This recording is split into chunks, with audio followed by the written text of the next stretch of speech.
कभी आप ब्रह्म मुहूर्त में जगे हैं? जगकर देखिए, संध्या होने के पश्चात जब रात्रि का अंधकार सारे संसार को धीरे धीरे अपने अंधकार में निगलने लगता है, तो यही अंधकार ब्रह्म मुहूर्त में भोर होने से ठीक पूर्व तनिक अधिक काला हो जाता है। कुछ समझे? हमारा जीवन भी कुछ ऐसा ही होता है। जब हमारे जीवन की समस्याएं अपने अंत पर होती है, तो यही समस्याएं एक भीषण रूप लेकर हमारे समक्ष प्रस्तुत हो जाती है और ऐसे परिस्थिति में अधिकतर लोग हार मान जाते हैं, भय खा जाते हैं। परंतु यदि आप हार न माने, भय न खाएं, दृढ़ रहें, निरंतर आगे बढ़ते रहें, तो प्रकाश के रूप में हमारा स्वागत करने के लिए सूर्य उदय सदा हमारे समक्ष प्रस्तुत रहेगा। आपने बरगद के वृक्ष को देखा है? जितना विशाल उतना दृढ़। पतझड़ में वो सूख जाते हैं, परंतु दुर्बल नहीं होते, टूटकर गिरते नहीं। और उसके विपरीत दलदल में उपजे वृक्षों को देखिए, वो दिखने में तो बड़े होते हैं, पतझड़ आए या शीत सदा हरे भरे होते हैं, परंतु इतने दुर्बल होते हैं कि जल धारा के हल्के से वेग से वो गिर जाते हैं। परंतु ऐसा क्यों होता है? कारण है जड़ें। जिसकी जड़ें दृढ़ भूमि में है, वो हर चक्रवात, हर ऋतुओं को सह लेता है, और जिसकी जड़ें दलदल में है, वो स्वयं की जड़ों को दुर्बल बना लेता है। कुछ ऐसा ही मनुष्य भी होता है, जो अधर्म, कुकर्म और असत्य की धरा पर उपजा है। वो समय की एक मार भी नहीं सह पाता, और जो मनुष्य सत्य, धर्म की धरा पर उपजा है, वो हर समस्या से अविचलित हो जाता है। अब आप पर निर्भर करता है कि आप क्या बनना चाहते हैं। हमारे जीवन में मित्र और शत्रु बड़ा महत्व रखते हैं। यदि गंभीरता से सोचा जाए तो ऐसा कोई क्षण नहीं जब हम अपने मित्रों के बारे में ना सोचते हो या फिर अपने शत्रुओं के बारे में। हमारा हर कार्य या तो हमारे मित्रों के हित के लिए होता है या फिर हमारे शत्रुओं के अहित के लिए। हम हर स्थान या तो अपने मित्रों के साथ होते हैं या फिर अपने शत्रुओं के साथ। कोई नहीं चाहता कि उनका शत्रु प्रसन्न रहे। हर कोई अपने शत्रु को नष्ट कर देना चाहता है, और ऐसा करने के लिए वो हर संभव प्रयास करता है। उसे आर्थिक, मानसिक और शारीरिक हानि पहुंचाने का प्रयास करता है। परंतु यदि मैं आज आपको ऐसा मंत्र सिखाऊं जिससे आप अपने शत्रु को सदा के लिए नष्ट कर दे तो, और वो मंत्र है मित्र बनाना।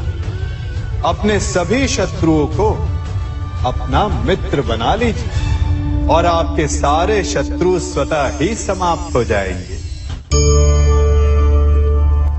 मैं क्या कर रहा हूं? मैं दिए प्रज्वलित कर रहा हूं ताकि अंधकार को मिटा सकूं। अब आप कहेंगे कि इसमें कौन सी बड़ी बात है ना? परंतु इसमें महत्वपूर्ण बात समझने के लिए यह है कि मैं क्या नहीं कर रहा हूं, और मैं अंधकार नहीं कर रहा हूं। क्योंकि अंधकार को मिटाने के लिए प्रकाश का अस्त्र तो उठाना ही पड़ता है। बुराई को बुराई से नहीं, अच्छाई से जीता जाता है। अन्याय को अन्याय से नहीं, न्याय से लड़ा जाता है। क्रोध को क्रोध से नहीं, क्षमा का साथ लेना होता है। ठीक उसी प्रकार एक लोहा लोहे को काटता है, परंतु एक ठंडा लोहा ही गर्म लोहे को काट सकता है। इसलिए यदि आपको अपने जीवन में विजयी होना है, तो अपने शस्त्रों को, अपने अस्त्रों को सोच समझ कर उठाइए, क्योंकि एक अनुचित सोच परिणाम पर भारी प्रभाव डाल सकती है। आप सब सोच रहे होंगे कि ये क्या मैं करने लगा। मैं इस पौधे को जड़ से उखाड़ रहा हूं। आश्चर्य हो रहा है ना कि एक पौधे को उखाड़ना या काटना ना केवल एक अपराध है अपितु पाप भी है। तो फिर मुझे ऐसा करने की क्या आवश्यकता पड़ गई? क्योंकि कई बार विनाश ही सृजन तक पहुंचाता है। यदि नया भवन बनाना हो तो पुराने भवन को गिराना पड़ता है। व्यवस्था को परिवर्तित करने के लिए क्रांति लानी पड़ती है। और उसी प्रकार यदि किसी वृक्ष या किसी पौधे की जड़ों में घुन लग जाए या उसका मूल सड़ जाए तो उसे जड़ से उखाड़ देना ही श्रेयस्कर होता है, ताकि उस स्थल पर नए पौधे उपज सके। युद्ध करना पर्याय नहीं, परंतु कभी कभी शांति के लिए युद्ध करना आवश्यक हो जाता है। संसार में सबसे श्रेष्ठ क्या है? फूल या कांटे, प्रेम या घृणा, संपन्नता या दरिद्रता, मित्र या शत्रु? बताइए। अब आप भी कहेंगे कि भला ये कोई पूछने की बात हुई? अवश्य, फूल, प्रेम, संपन्नता और मित्र ही श्रेष्ठ है। परंतु क्या आपने अपने जीवन में कभी सोचा है कि हर एक भाव, हर एक वस्तु, हर एक घटना का एक गुण धर्म होता है? त्वचा पर जलन करने वाले फूलों से अधिक श्रेष्ठ वो कांटे हैं जिनसे आप अपने घर की बाढ़ बनाते हैं ताकि वन्य पशु आपके भीतर ना आ सके। वो प्रेम श्रेष्ठ नहीं जो आपको अंधा, लोभी, पक्षपाती बनाता। वो घृणा श्रेष्ठ है जो आपको नया मार्ग दिखाते। वो संपन्नता श्रेष्ठ नहीं जो आपको कृपण बनाते, मतदान बनाते। वो दरिद्रता श्रेष्ठ है जो आपको जीवन में परिश्रम करने की शिक्षा दे। कुविचार देने वाले, बुरा मार्ग दिखाने वाले मित्रों से अधिक श्रेष्ठ वो शत्रु होते हैं जो हमें जीवन का लक्ष्य दे दे। इसलिए अपने जीवन में हर वस्तु, हर भाव, हर घटना के गुण धर्म को पहचानिए और उसके पश्चात अपना चयन कीजिए। स्वर्ण। हम सभी को अपने जीवन में स्वर्ण से कभी ना कभी कुछ ना कुछ थोड़ा या अधिक मोह होता ही है ना? परंतु क्या आपने कभी सोचा कि स्वर्ण को प्राप्त कैसे किया जाता है? जब भूमिगत खदानों से स्वर्ण को निकाला जाता है तब वो एक पाषाण की भांति होता है। ऐसा पाषाण जिससे आप किसी को भी मार सकते हैं, परंतु उसे आभूषण के रूप में स्वयं के शरीर पर धारण नहीं कर सकते। यदि उसे आभूषण बनाना है तो उसे लंबी यात्राएं करनी होती है। उस पाषाण को पिघलना होता है। सुनार के हथौड़ी की अनेकों चोटें खानी पड़ती है। फिर काट छाट और उसके पश्चात जाकर वो ऐसा आभूषण बनता है जो हमें वर्षों तक, सदियों तक लुभाता रहता है। इसलिए यदि आपको समय पर विजय पानी है तो स्वयं के निर्माण पर समय देना होगा। हम सभी सुनते आए कि जो वीर होता है, साहसी होता है, शौर्यवान होता है, उसके समक्ष सारा संसार झुकता है। वीर भोग्य वसुंधर। परंतु वीरता है क्या? शौर्य क्या है? साहस क्या है? साहस युद्ध नहीं, वीरता विजय नहीं, शौर्य कभी ना गिरना नहीं। साहस किसी चुनौती के समक्ष खड़े होने का भाव है, तो वीरता उस चुनौती को उत्तर देने के लिए पूर्ण परिश्रम लगा देना है।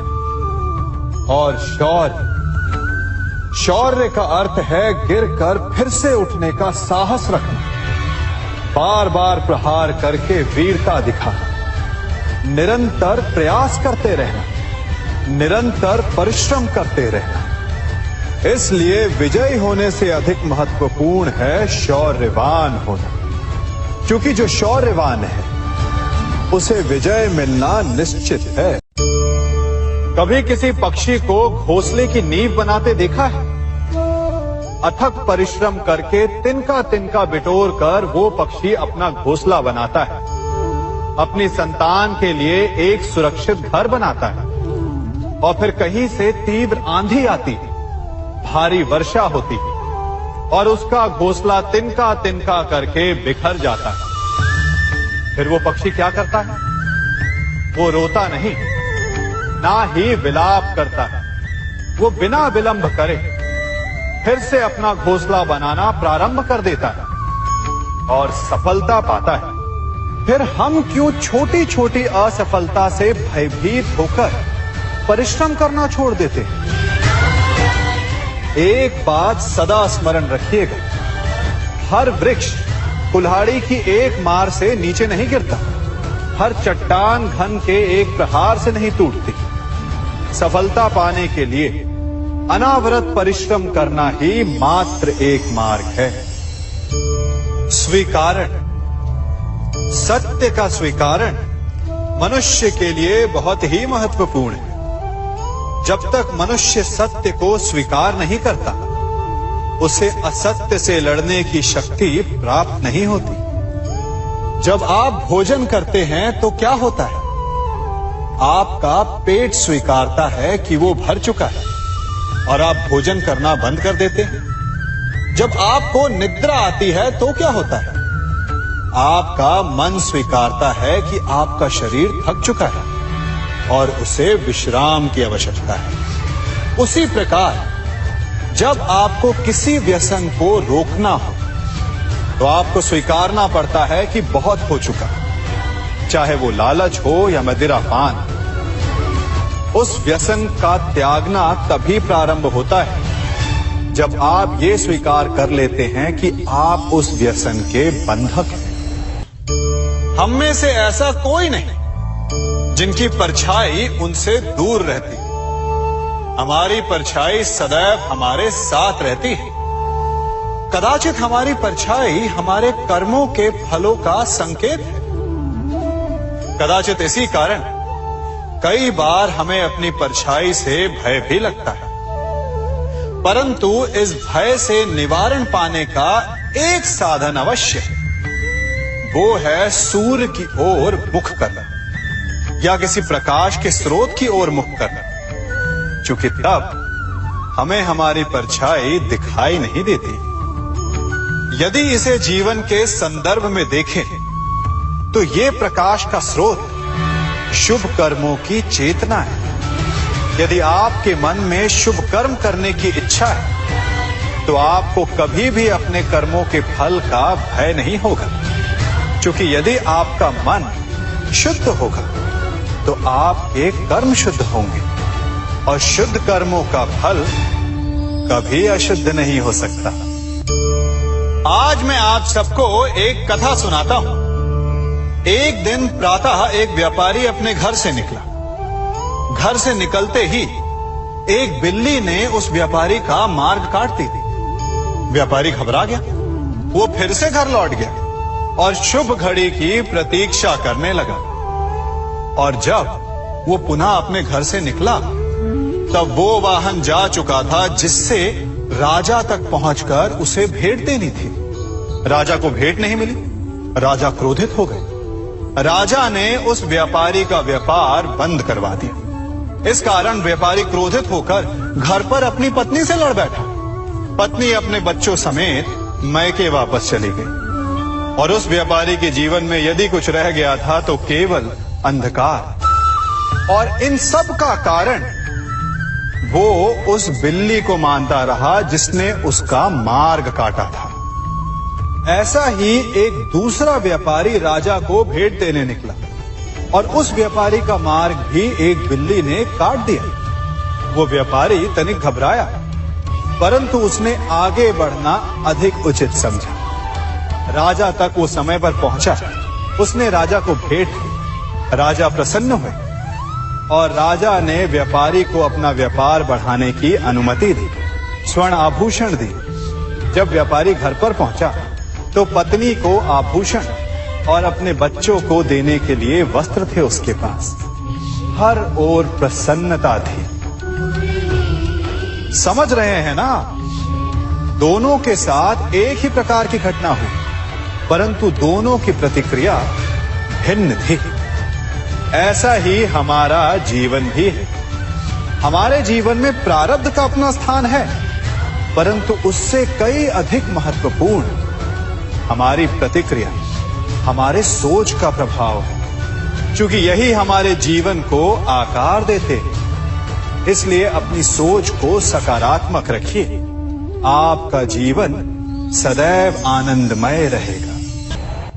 आप इन दो पात्रों को देख रहे हैं। मेरे इस पात्र में जल है और ये पात्र मिष्ठान से भरा हुआ है। दोनों ही पात्र भरे हैं, परंतु देखिए, मिश्री को जल में मिला दिया। जल ने मिश्री को अपना लिया।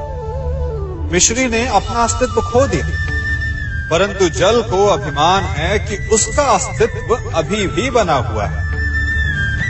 परंतु जो इस जल को चखेगा उसे अवश्य पता चल जाएगा कि ये जल अब वो जल नहीं रहा, ये अब शरबत बन गया। हमारा त्याग, हमारे बलिदान भी ऐसे ही होते हैं। जो इस बात को अनुभव करते हैं वो समझ सकते हैं कि कैसे हमने समय की धारा को बदल दिया। जो बलिदान देते हैं उनका अस्तित्व कभी नष्ट नहीं होता, अपितु उनका बलिदान संसार में कुछ ना कुछ परिवर्तन अवश्य लाता है। हम सभी कभी ना कभी, कहीं ना कहीं अपने जीवन में यात्रा अवश्य करते हैं। हमारी यात्रा में कभी पक्के रास्ते आते हैं तो कभी कच्चे रास्ते। पक्के रास्ते मनुष्य बनाता है और कच्चे रास्ते जानते हैं कैसे बनते हैं? चलते चलते बन जाते हैं। जब लोग एक स्थान से जाते हैं तो पैरों के दबाव से नीचे की घास कुचल जाती है। बार बार उस मार्ग से जाने से धीरे धीरे मार्ग स्वतः ही बन जाता है। और यही जीवन है, यही नियति है। जब आपके जीवन में आपको मार्ग ना मिले तो रुकिए नहीं, आगे बढ़ते रहिए और आपके पैरों के दबाव से मार्ग स्वतः ही बन जाएगा। हम सभी अपने जीवन में सफलता चाहते हैं, है ना? उसके लिए हम रात दिन परिश्रम करते हैं, कड़ी मेहनत करते हैं, परंतु फिर भी असफल हो जाते हैं। परंतु ऐसा क्यों होता है? कभी सोचा आप सबने? क्योंकि सफलता पाने का मंत्र बड़ा कठिन नहीं, बड़ा सरल है। उचित विचार, उचित समय, उचित स्थान पर उचित प्रहार। जब आपके विचार, समय, स्थान और प्रहार यानी परिश्रम उचित है तो सफलता आप ही को मिलेगी। जिस प्रकार एक लोहार लोहे से कुछ बनाते समय उस लोहे के सही ताप तक के आने की प्रतीक्षा करता है और समय आने पर उचित स्थान पर पर्याप्त बल से प्रहार करता है और लोहा आकार ले लेता है, ठीक उसी प्रकार आपकी सफलता भी आकार लेती है।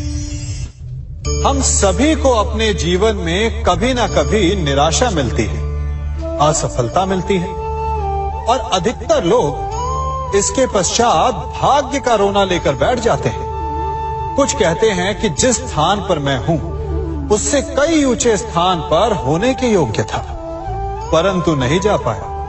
किसी को पीड़ा है कि उसे जो मिलना चाहिए था वो उसे नहीं मिला। भाग्य ही बुरा था। भाग्य क्या होता है? भाग्य वन में खिला पुष्प देवताओं को चढ़ाया जाएगा या किसी सुंदरी की वेणी में वो सजेगा या फिर उसे कुचल कर उत्पाद बना दिया जाएगा ये सब एक पुष्प के नियंत्रण में नहीं होता, परंतु जब तक उस पुष्प का अस्तित्व है, सुगंध बिखेरना उसके वश में अवश्य है। परंतु भाग्य हमारे वश में नहीं, और जो हमारे वश में नहीं उसके लिए दुखी होने से क्या होगा। कर्म पर वश है, वो कीजिए और धीरे धीरे भाग्य आपके वश में आ जाएगा, क्योंकि कर्म ही प्रधान है। मनुष्य की सबसे बड़ी दुर्बलता क्या होती है? सोचिए। धन, प्रेम, अहंकार। मनुष्य की सबसे बड़ी दुर्बलता होती है उसके रहस्य। चाहे आप कितने भी शक्तिशाली क्यों ना हो, कितने भी प्रबल क्यों ना हो, परंतु उसके रहस्य उसके नाश की चाबी होती है। इसलिए यदि प्रबल रहना है, शक्तिशाली रहना है, समर्थ रहना है, तो अपने रहस्य को किसी को भी ना बताएं, ना मित्र को और ना ही शत्रु को, क्योंकि समय पड़ने पर कब कौन शत्रु हो जाए ऐसा कहना संभव नहीं। विभीषण को रावण के अमृत कुंड का ज्ञात था, इसीलिए प्रभु श्री राम रावण का वध करने में सफल हो सके। इसलिए उचित यही है कि आप अपने रहस्य को स्वयं तक ही सीमित रखें। मनुष्य का मन बड़ा विचित्र होता है, कल्पना में ही विकास करता है, संपन्न भविष्य का स्वप्न देखता है और कल्पना में ही जो नहीं हुआ उससे भय खाता है। और यही भय मनुष्य का सबसे बड़ा शत्रु है। हमारे भविष्य के मार्ग में, हमारे आनंद के मार्ग में सबसे बड़ी बाधा है। अब आप लोग मुझसे पूछेंगे कि इसका तोड़ क्या है, भय से मुक्ति कैसे पाई जाए? तो ये प्रश्न आप स्वयं से पूछिए। तनिक सोचिए, जब आप एक सुंदर भविष्य की कामना करते हैं तो उसे पाने के लिए आप परिश्रम करते हैं ना। ठीक उसी प्रकार भय से मुक्ति पाने के लिए आप उससे लड़ जाएं और उसका निवारण आपको स्वतः ही मिल जाएगा। इसलिए जब भी भय आपको सताए तो उससे भागे नहीं, उससे घबराए नहीं, क्योंकि भय का काम ही होता है आपको भयभीत करना। इसलिए जब भी भय आप पर आक्रमण करे तो आप भी उस पर पहले ही आक्रमण कर दें। हम सब मित्रों के साथ रहना चाहते हैं, शत्रुओं से दूर रहना चाहते हैं। क्यों? क्योंकि हमें जीवन में आनंद पाना है, जीवन में आगे बढ़ना है, स्वयं को संपन्न देखना है। और यदि किसी से भी आप पूछेंगे कि जीवन में सफलता पाने के लिए सबसे अधिक आवश्यकता किसकी होती है, तो हर एक आपको लगभग एक ही उत्तर देगा। सफलता प्राप्त करने के लिए आपको सच्चे मित्रों की आवश्यकता होती है। परंतु यदि आपको और अधिक सफल होना है तो आपको केवल मित्रों की नहीं, शत्रु की अधिक आवश्यकता है। अब आप कहेंगे, ये मैंने कैसी बात कर दी? तनिक स्वयं सोचिए। जब भी संकट आता है तो मित्र क्या करते हैं? आपकी सहायता करने के लिए आपके साथ खड़े हो जाते हैं, और संकट के समय में शत्रु और बड़ा संकट बनकर हमारे समक्ष खड़े हो जाते हैं। मित्र हमें सहायता देते हैं, अपनी शक्ति देते हैं, परंतु शत्रु आपके भीतर छिपी शक्ति को बाहर लाता है, आपको और अधिक बलवान बनाता है। संगति या साथ, मित्र और साथी मनुष्य के व्यक्तित्व के लिए सबसे महत्वपूर्ण होते हैं। अब आप कहेंगे, ये कैसे? मनुष्य अवश्य अपने व्यक्तित्व के लिए उत्तरदायी होता है, परंतु मनुष्य संगति में ना चाहते हुए भी उसका व्यक्तित्व संगत की भांति हो जाता है। इन पात्रों को देख रहे हैं? मध्य में जल रखा है, इसमें दूध है और इसमें मलिन कीचड़ रखा है। यदि मैं इस जल को इस दूध में मिलाता हूं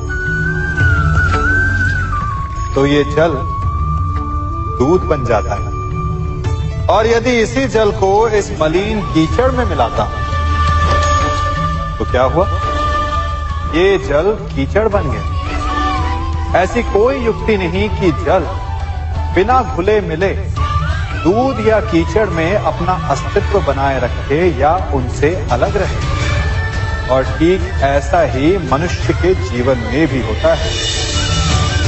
यदि एक गुणहीन व्यक्ति गुणवानों की संगत में बैठे तो उसे भी गुणवान समझा जाता है, सम्मान का पात्र समझा जाता है। और यदि एक गुणवान व्यक्ति गुणहीनों की संगत में बैठे तो उसे भी तिरस्कार मिलता है। इसलिए अपने जीवन में सदैव संगति सोच समझकर सावधानी से चुनिएगा। कभी खेत में किसी किसान को खेती करते देखा है? वो उसे सींचता है, उसे जोतता है, पशु पक्षियों से खेत की फसल की रक्षा करता है। परंतु एक बात का वो सबसे विशेष ध्यान रखता है कि कहीं खेत में खरपतवार ना उग जाए, क्योंकि एक खरपतवार खेत की सारी फसल को नष्ट कर सकती है। ठीक उसी प्रकार यदि वंश की कोई संतान खोटी निकल जाती है तो वो समूचे वंश का सर्वनाश कर देती है। इसीलिए संतान के लालन पालन में विशेष ध्यान देना आवश्यक होता है, क्योंकि संतान वो फसल होती है जो वंश के आने वाले समय को महान बना सकती है या फिर वंश का पतन भी कर सकती है। मनुष्य भी बड़ा विचित्र प्राणी है। अपनों से नीचे के स्तर के लोगों को वो हे दृष्टि से देखता है, उनका उपहास उड़ाता है, उनसे बार बार कहता है कि तुम्हारा कुछ नहीं हो सकता, तुम भविष्य में कुछ नहीं कर पाओगे। जब मनुष्य के पास धन संपत्ति मान होता है तो वो दूसरों का आदर नहीं करता, परंतु वो एक बात भूल जाता है कि उससे भी अधिक शक्तिशाली कोई अस्तित्व में है, और वो है समय। काल काल अपना चक्र कब बदलेगा ये कोई नहीं जानता। समय अपनी करवट कब लेगा ये कोई नहीं जानता। कोयला भी समय के साथ साथ हीरे में परिवर्तित हो जाता है। इसलिए जीवन में कभी भी किसी का भी उपहास नहीं उड़ाना चाहिए।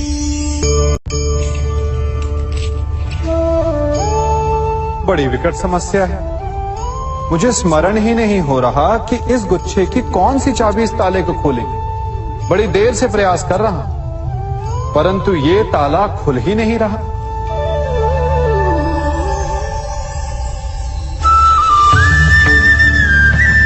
ऐसी परिस्थिति में आप क्या करेंगे? अधिकतर लोग ऐसी परिस्थिति में अपनी आशा खो बैठते हैं। उन्हें लगता है कि चाबी खो गई। वो तिलमिला जाते हैं, क्रोधित हो उठते हैं। परंतु उस समय धैर्य रखें तो गुच्छे की अंतिम चाबी ताला खोल सकती है। कुल्हाड़ी का अंतिम प्रहार वृक्ष को काट के गिरा देता है, परंतु क्या सत्य में कुल्हाड़ी का अंतिम प्रहार वृक्ष को काट के गिरा देता है? आपको आपका लक्ष्य दिला देता है? नहीं, आपका निरंतर प्रयत्न ही आपको सफलता दिलाता है। जब आपका मन निराश हो तो अपने कार्य में दुगनी उत्साह से जुट जाए, क्योंकि अनावरत बहता जल ही कठोर चट्टान को काट सकता है। सफलता का मूल है परिश्रम, प्रयास और आशा। मनुष्य का जीवन ऋतुओं के समान होता है। आज ग्रीष्म तो कल वर्षा, परसों शीत,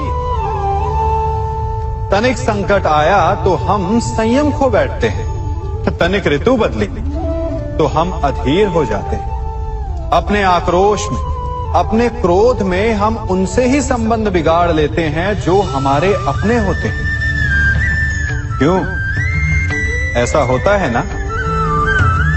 हमें लगता है कि हमारे अपने हैं, फिर से मना लेंगे, परंतु स्मरण रखिए, सदा ऐसा करना संभव नहीं होता। सागर की उछलती लहरों को तट सहता है, और यदि तट ही टूट जाए तो बाढ़ आ जाती है। हमारे संबंध भी दूध की भांति होते हैं।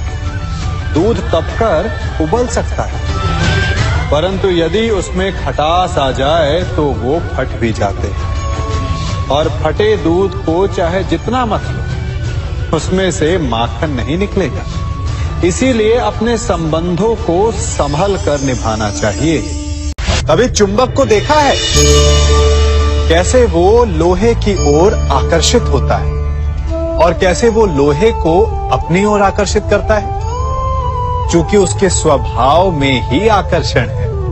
हम सबके भीतर भी एक ऐसा ही चुंबक होता है, विचार का चुंबक, जो सदा अपने ही जैसे विचारों को आकर्षित करता है।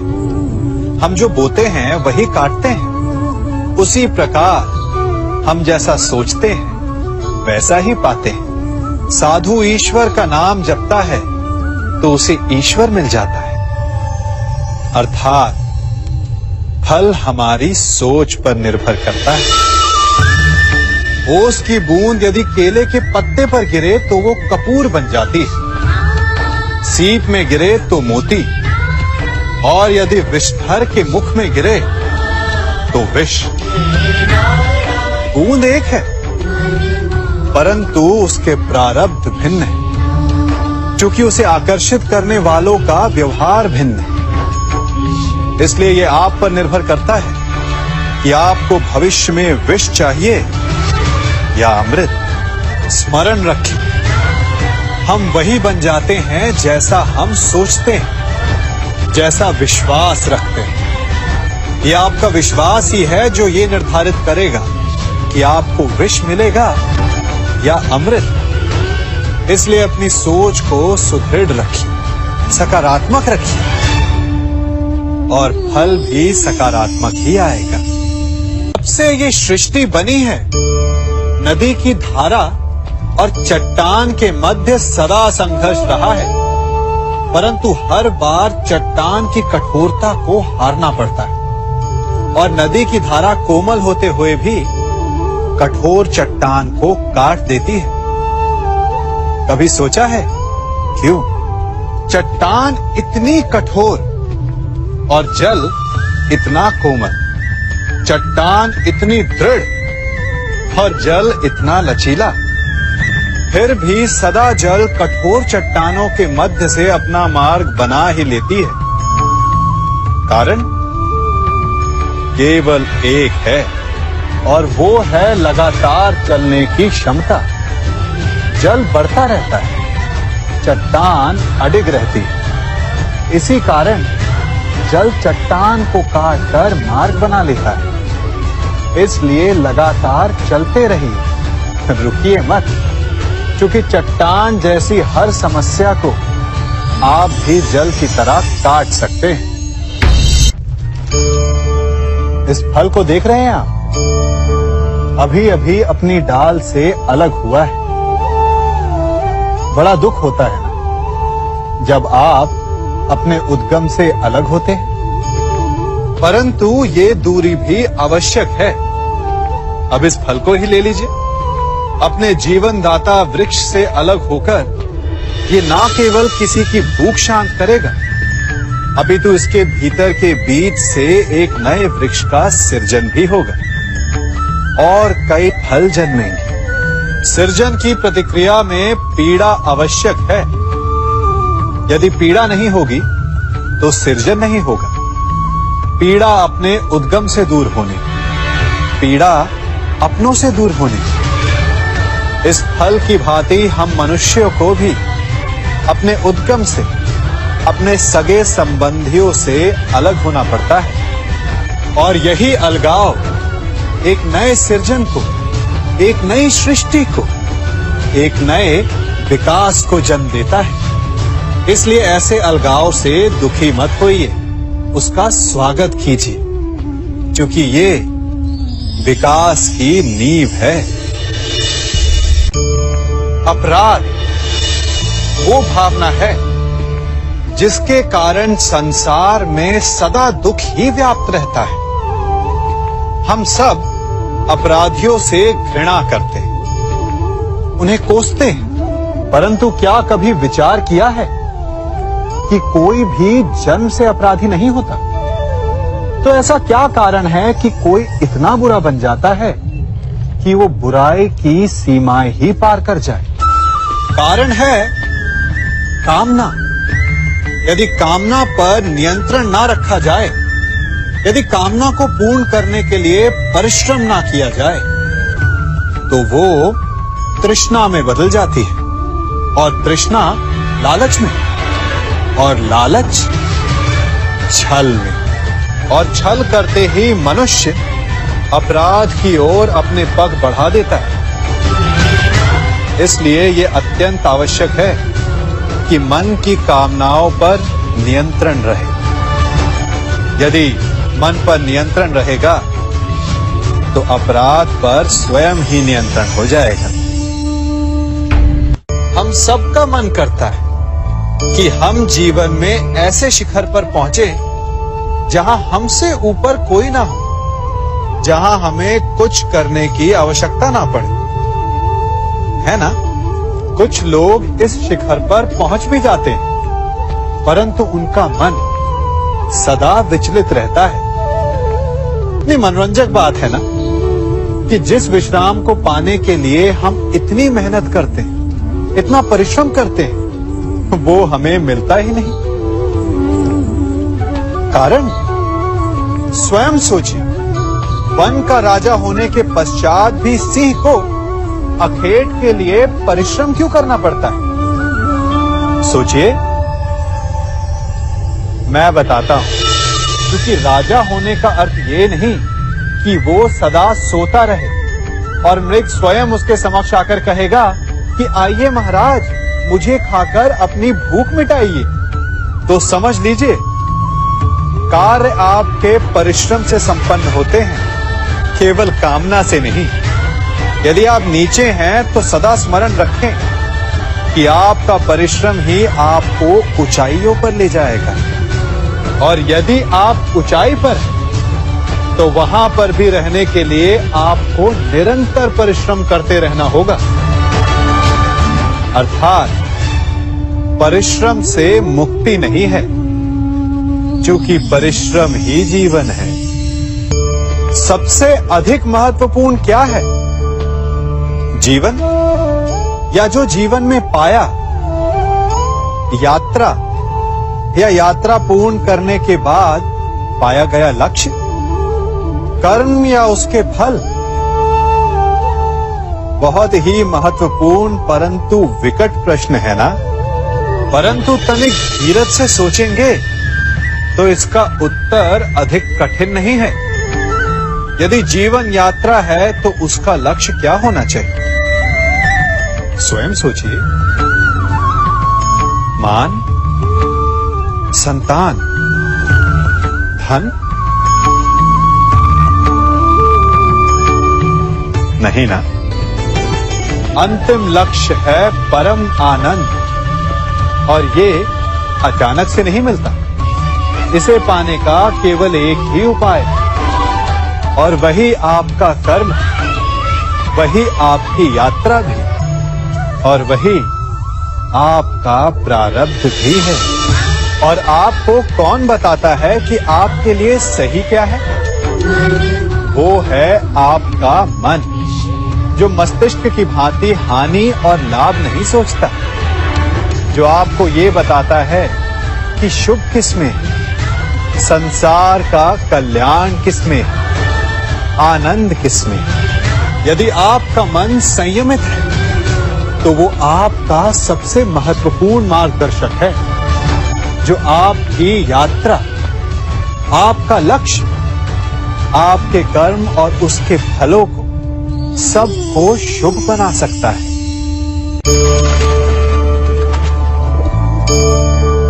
इन पक्षियों को देख रहे हैं आप? इनका उड़ना वायु में इतना संतुलन मुक्त कर देता है ना?